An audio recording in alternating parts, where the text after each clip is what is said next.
Before I do that, I was happy to be here today, making calls at a couple of victory centers, especially for Joni and Terry and the other Republican candidates, one to a tailgate. So I had a great day here in Iowa. Couldn't ask for better weather, so thank y'all. It's a little cooler than back home. I'll be talking about many things tonight, three important things. First, I'll be talking about this president's attempt to redefine the American dream.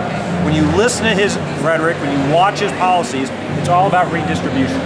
The American dream is about growth, it's about opportunity, it's about the fact that the circumstances of your birth don't determine your outcomes as an adult. If you're willing to work hard, get a great education, you can do better than your parents. That is the dream that brought my parents here nearly 50 years ago. That's what's so important for us to fight to restore that dream for our children and grandchildren. Secondly, I'll be talking as one example of the overreach of federal government, the assault on the American dream, is the assault on religious liberty. Now, certainly I was pleased the Supreme Court ruled in the Hobby Lobby case and the Green family's case that they had the right to live according to their religious beliefs. However, this administration has continued to assault the right for the American people to exercise their First Amendment rights. I'll be talking tonight about the importance of the fact that America did not create religious liberty. Religious liberty created the United States of America. Without religious liberty rights, there's no freedom of speech, no freedom of association.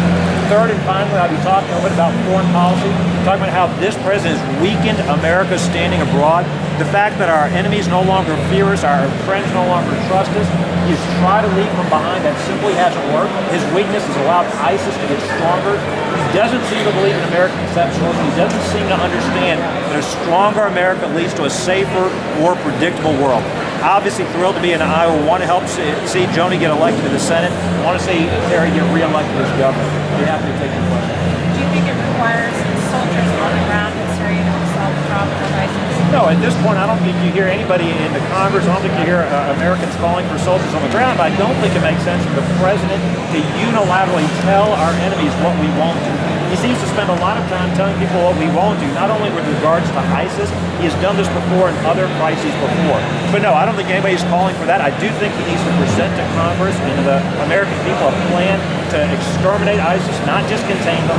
His first speech after the first beheading was all about containment, expelling ISIS from Iraq. That's not enough.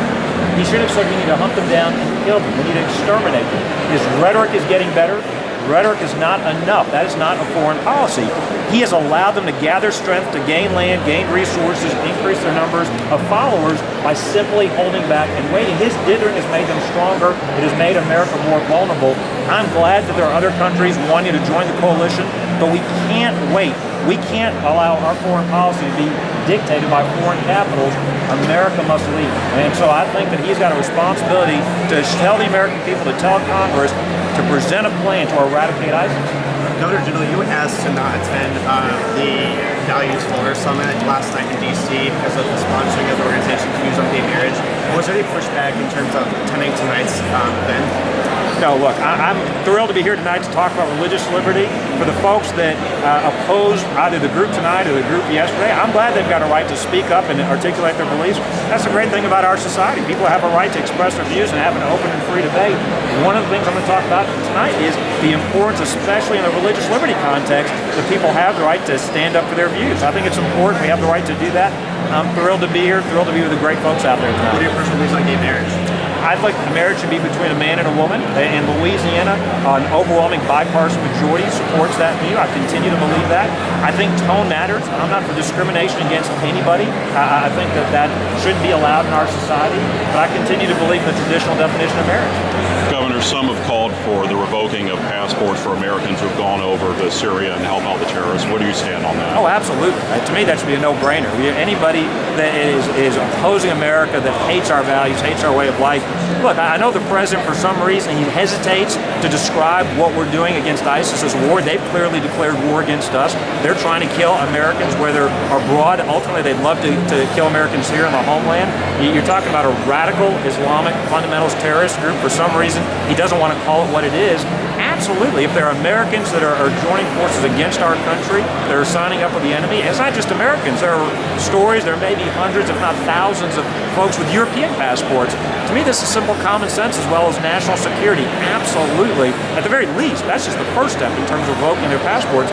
We need to be doing what it takes to protect our country, to protect our homeland, protect our people, protect our values, as well as our allies and strategic interests. How strong is the argument in the fight for the Senate that so many candidates seem to be using it that at the end of the day, it's Harry Reid's job that needs to be taken away in order for the Senate to go? Well, look, I'll talk about Joni in particular. I think Joni is a great candidate with a background of service in the military, strong, conservative woman with great ideas in terms of how she wants to help change D.C. She needs to be elected because she'd be good for Iowa, good for our country. It is also important, in addition to that, that we stop Harry Reid from being majority leader for many reasons. One, you think about in these next 2 years, I want to put an end to the radical judges this president's going to try to put on the bench. Number two, you think about the damage the president did in his first 2 years with a Democratic Senate, a Democratic House. You look at Obamacare, you look at the Stimulus Act.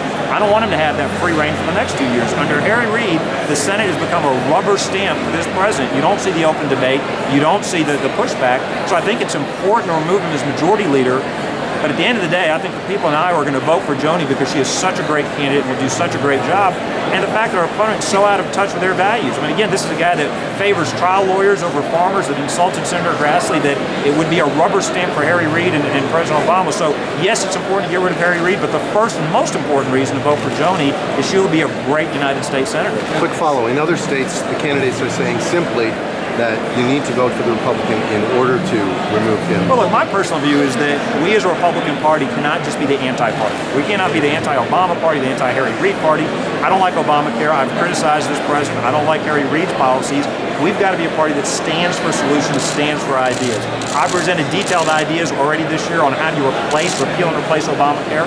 Detailed energy plan. I'm doing a plan on defense in just over a week. We're doing a plan on K-12 education. The Republican Party has good ideas. The conservative ideas are actually better for the country. They'll help people join the middle class. Under this president's failed policies, we've seen anemic economic growth, a failed foreign policy. Healthcare premiums continue to go up. People are hungry for an alternative. They know his ideas don't work. They want to hear an alternative. So yeah, look, I don't want to see Harry Reid be majority leader. I don't like the president's policies. It's not enough just to oppose those two men, though. We have to provide a positive agenda that moves the country forward, and I'll be talking about some of that tonight as well. Seth, last question. This race has kind of been a test case for Democratic attacks. Why do you think those attacks won't resonate or will resonate, and why do you think that? I think the Democrats are desperate. Their policies haven't worked. This president promised premiums would be reduced $2,500 per family by the end of his first term. It didn't happen. He promised that the economy would be a lot stronger than it is today. It didn't happen. We've got a near record low participation rate in the workforce. He promised that we'd have better international relations. Remember, he was going to reset the relationships with Russia. He went to Cairo and delivered a very important speech. The world is much more dangerous, much more chaotic. It is in their selfish political interest to try to distract us and try to talk about anything but the issues. They can't ask people, are you really better off than before we took power? So they don't want to talk about the issues. I think the American people see through that. I think the American people are saying, you know what, my kids' college loans are still pretty expensive. It's still tough to get a job in this economy. Healthcare is more expensive, not more affordable. The world's a more dangerous place. So many things this president promised us just haven't come true. So I think they're going to try to distract us and divert our attention. I don't think it's going to work. I think the American people are going to see through it. Thank you, guys. Great. Thank you, guys.